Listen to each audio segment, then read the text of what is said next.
Delhi, you're watching DD India, India's voice to the world. I'm Preeti Kaur. Coming up in the next 30 minutes, ISRO puts Chandrayaan 3 rover into sleep mode, expected to wake up on September 22nd with a sunrise on the moon. Delhi gears up for the G20 Summit. Full dress rehearsals continue ahead of the G20 Summit.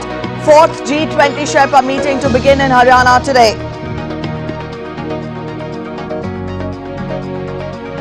Thousands protest in Israel against government's judicial overhaul for the 35th consecutive week.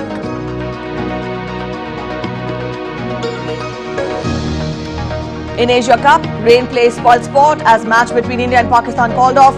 Both teams share 1 point each.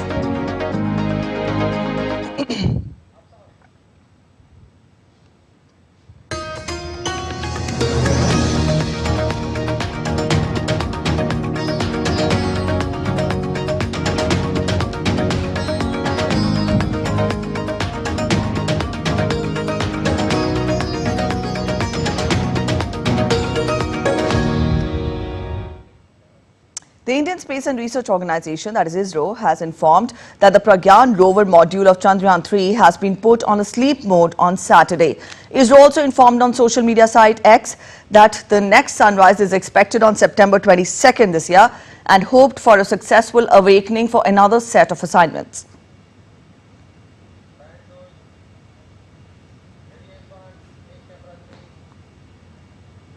And now we get to you the mega build-up to the G20 Summit in Delhi.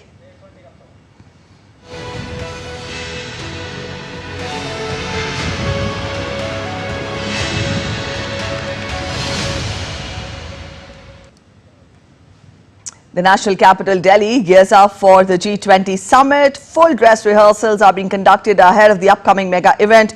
3 rehearsals were held on Saturday, while 3 more rehearsals are scheduled for Sunday. Authorities advise the public to stay updated on real-time traffic information through the G20 Virtual Help Desk for route suggestions when travelling to or from the airport, railway stations or bus terminals.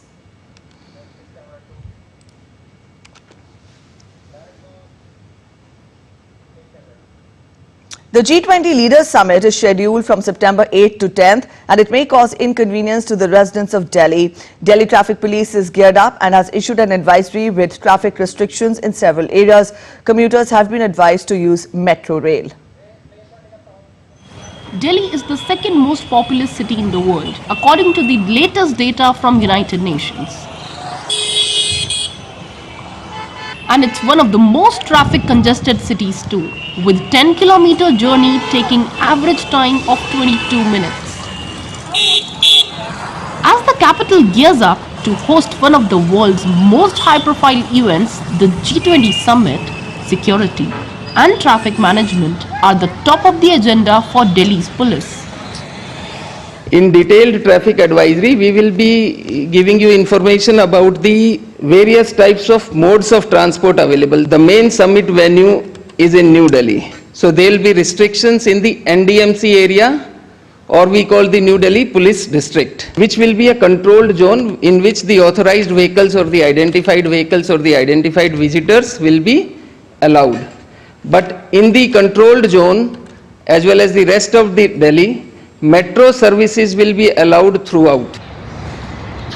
And they are now advising people what to expect.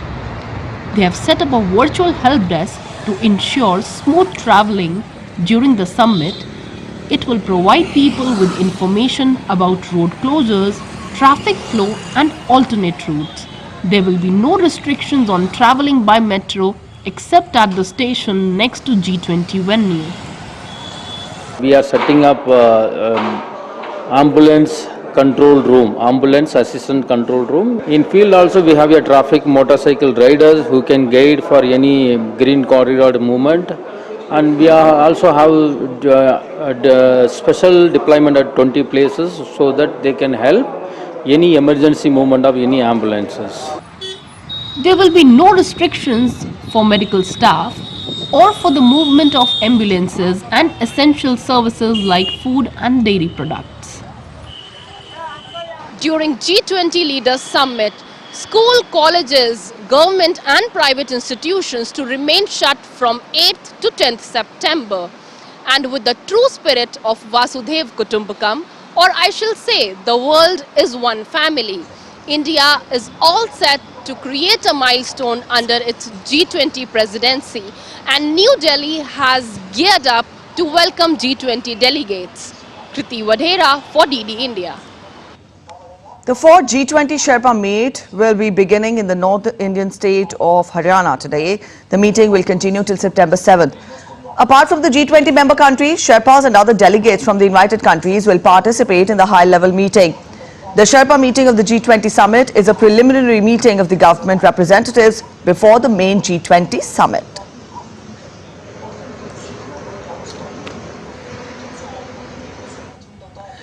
According to the United Nations, women and girls remain underrepresented in the digital sector worldwide, from coding and creating to accessing the services.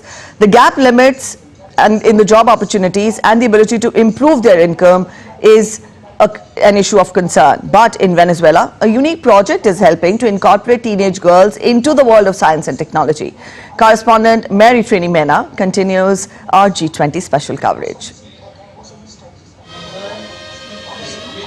It's a once-in-a-lifetime opportunity for 17-year-old Gabriela Lopez. Today, she's learning how to fly a drone, but she's also learning about coordination and critical thinking. Gabriela is part of the STEAM Lab, a hands-on learning project exclusively for Venezuelan girls. We have had the opportunity to do many things I always wanted to do, like basic programming, working with drones. I have always been attracted to drones, but I never was able to have that access. The goal of the STEAM Lab is to reduce the digital gender gap in a country where the majority of citizens do not have reliable internet access or basic services like electricity. In 2022, 3 Venezuelan entrepreneurs came up with the idea, focusing in 4 main areas: robotics, programming, technology, and biology. These STEM fields related to science, technology, and engineering generally are dominated by men. In Latin America, only 30% of those jobs are held by women, so we want to increase that figure. The program is privately funded. All participants were awarded scholarships. For 4 months, girls from middle to low-income neighborhoods from ages 12 to 17 years old received online and in-person training. This year, 90 teenagers from different states across Venezuela are taking part in the project. Here, they are not only learning new skills, but also putting them into practice. The young women are encouraged to unlock the mysteries of science, including activities to study plants, human biology, and microorganisms. All the skills they are learning at the lab are essential for the decision-making process that can be applied in the future.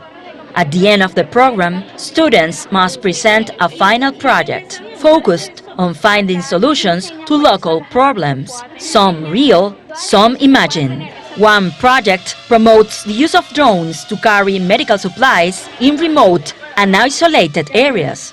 Another considers the development of a new vaccine to fight a future disease. But most importantly, the girls say they have learned about themselves. We learn to be self-confident every time you take a decision. For example, with drones, you are flying them and you have to be sure that the drone will move to the right. The lab is helping to shape the future generation of Venezuelan female innovators. Sometimes we can feel capable of many things, but there are challenges we must face, and we say, yes, I feel capable and I will achieve it. Here, they have helped us to realize that everything is possible. Next year, the STEAM Lab hopes to extend its activities to impact a larger number of girls in Venezuela. In Caracas, Mary Trini Mena, reporting for DD India. And continuing our special series of past G20 summits, 2010 was a watershed year with not one but 2 summits. Seoul was picked to host the second meeting. Urvashi Kapoor reports that it was the first time an Asian country had played host to the world leaders. The 2010 Seoul Summit was the fifth meeting of the G20 leaders to discuss the global financial system and the world economy. The theme of the summit was shared growth beyond crisis. This was the first time an Asian and a non-G7 host was convening the G20 meet, and it was the largest event in the history of Korea. In anticipation of widespread protests, South Korea had mobilized its largest security force ever. The Seoul Summit was a great success in terms of agenda, protocol and management. These were the major outcomes of the summit. A framework for a strong, sustainable and balanced growth was agreed upon. A decision to reform the International Monetary Fund and modernize the institution through greater representation of developing countries was taken.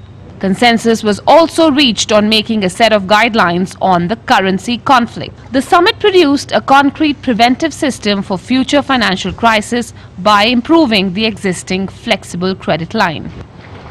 At the end of the Day 2 meet at Seoul, substantial progress was made on several issues, including IMF governance reforms and the rejection of current account and currency targets.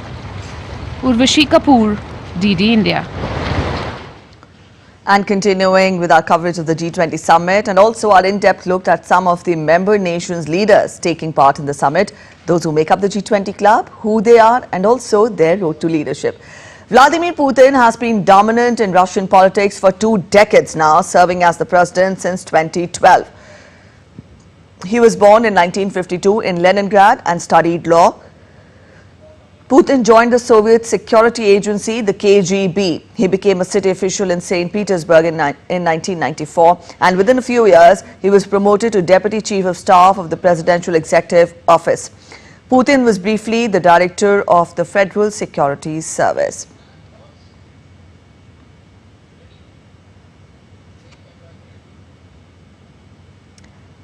And also, before becoming he was in fact the Russian president since 2000 to 2008, and the then Prime Minister again before returning to the top job twice. So that was about Vladimir Putin, Russian president. Up next, we're heading for a short break, but still to come on this edition of DD India Live.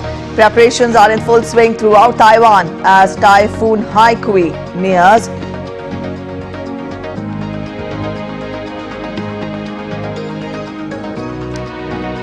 Rain plays spoiled sport as Asia Cup match between arch rivals India and Pakistan called off.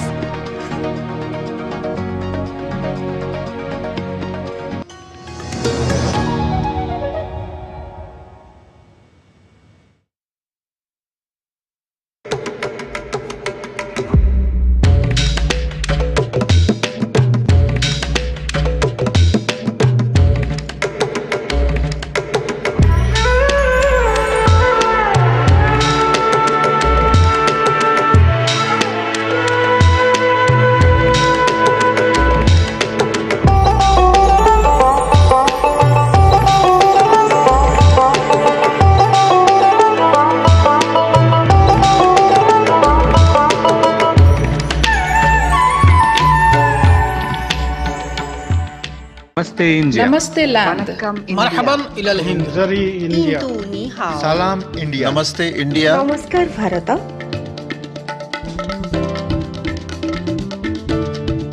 Muy Nous India. sommes land. Nahnu hunud. India. Ma Hindi hasti. Mung Hindiani. Salam Hindustan. We are India.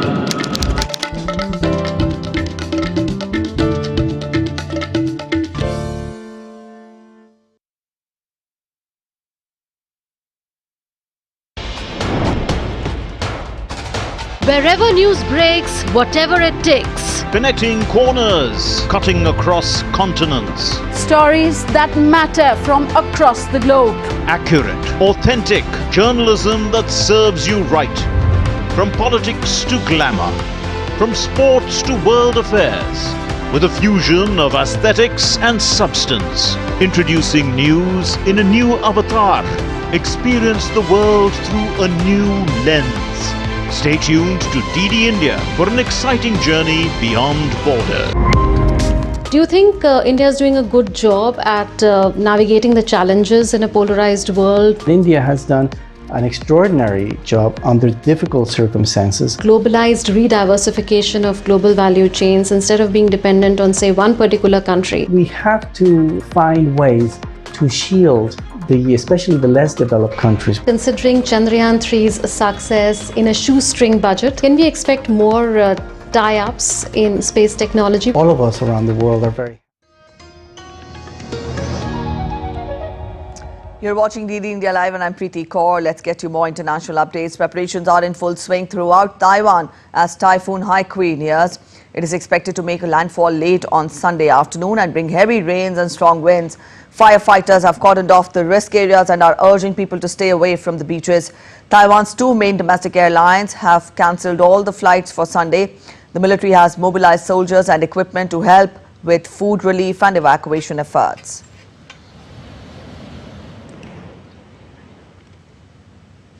Typhoon Saola made landfall on South China's Guangdong province twice on Saturday. The typhoon made its first landing on the southern coast of Guangdong's Zhuhai city and another on the Hailing Island in Guangdong's Yangjiang city. It later weakened to a tropical storm. Following the weakening of the typhoon, production and life in Guangdong have returned to normal, with passenger train services, flights and ferries resumed. United States President Joe Biden traveled to Florida on Saturday to survey Hurricane Idalia relief efforts and comfort victims of the storm.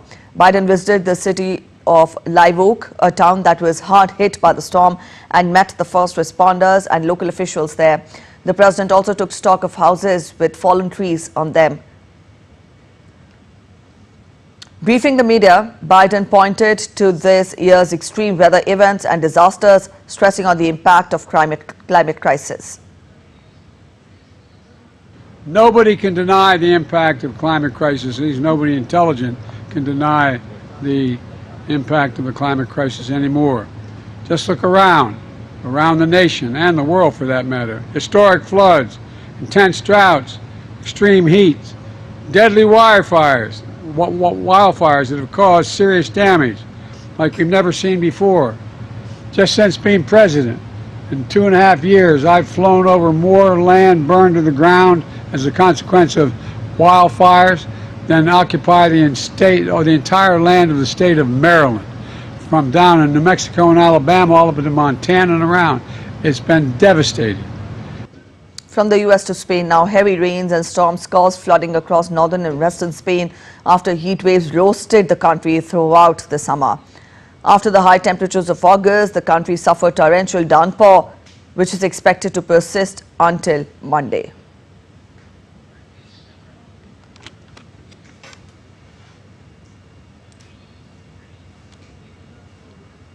Let's get you updates from Africa now. Gabon's new military leader has pledged to return the country to democracy, but has refused to provide a timeline for fresh elections. General Brice Oligui Nguema says the country's state institutions will be made more democratic and their suspension is only temporary. DD India correspondent Isaac Lucando has more from Dar es Salaam, Tanzania. Coup leaders in Gabon say they want to avoid rushing into elections that repeat past mistakes. This as pressure mounts to revert back to civilian rule. Crowds celebrated in the capital Libreville as West and Central Africa witnessed its 8th coup in 3 years. Following the coup, military officers annulled the results of the country's latest presidential election.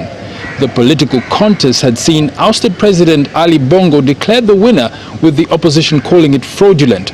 Mr. Bongo was subsequently placed under house arrest, ending his family's 55-year hold on power in the Central African state.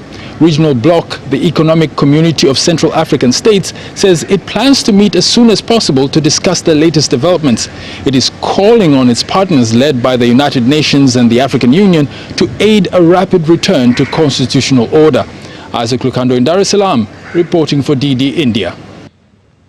South Africa's President Cyril Ramaphosa urged authorities to enforce regulations preventing city residents from unlawfully occupying apartment blocks. Ramaphosa's statement comes after a fire accident earlier this week in a Johannesburg building that was occupied illegally. 76 people died in that fire, highlighting livelihood crisis in a city downed by widespread poverty and unemployment. The building, actually owned by municipal authorities, has been occupied by unknown groups and criminal gangs. So there are laws that now need to be enforced, and we therefore need to deal with how those people who should not be living there are accommodated. Now, of course, a number of them do not even have permits to be in Johannesburg or in South Africa. So that's an added challenge that we have to deal with. But nonetheless, this has given us a wake-up call, and I have said that our cities and municipalities must now pay attention to how people live. We do encourage people to live in the inner city so that we densify the cities, but we need to do it in accordance with our laws. And up next, we take a look at other stories making news around the world.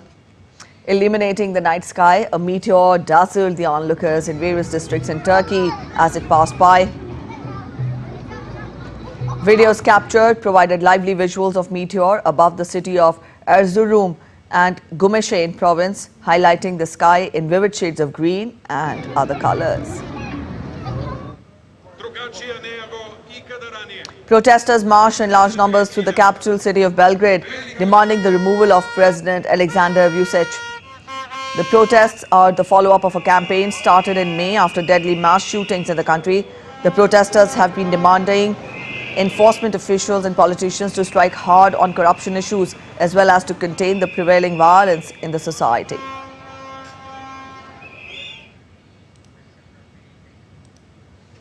On to sports now. In the 2023 Asia Cup cricket, the much-awaited match between arch rivals India and Pakistan was called off due to rain at the Pelekele International Cricket Stadium in Kandy on Saturday. Bringing disappointment to the fans, rain played spoilsport as it delayed the start of Pakistan innings and eventually forced the match to be abandoned. The two sides met after a 4-year period in an El Clasico of cricket. India and Pakistan share 1 point each, and with this result, Pakistan go through to the Super 4 stage with 3 points from two games in Group A. Pakistan had decimated Nepal by 238 runs in their opening match on Wednesday, and India will now compete against Nepal on 4th September in Pelekele. From cricket to hockey, India won the inaugural Men's Hockey Asia Cup 2023 and it beat Pakistan in penalty shootout in the final in Salela in Oman on Saturday. Pakistan led 3-2 at half-time, but the men in blue managed to come back and level the score at 4 each before the full-time whistle. In the shootout, Maninder Singh and Gurjot Singh scored for India, while goalkeeper Suraj Karkera saved the attempts of both players from Pakistan, Arshad Liaquat and Mohammad Murtaza.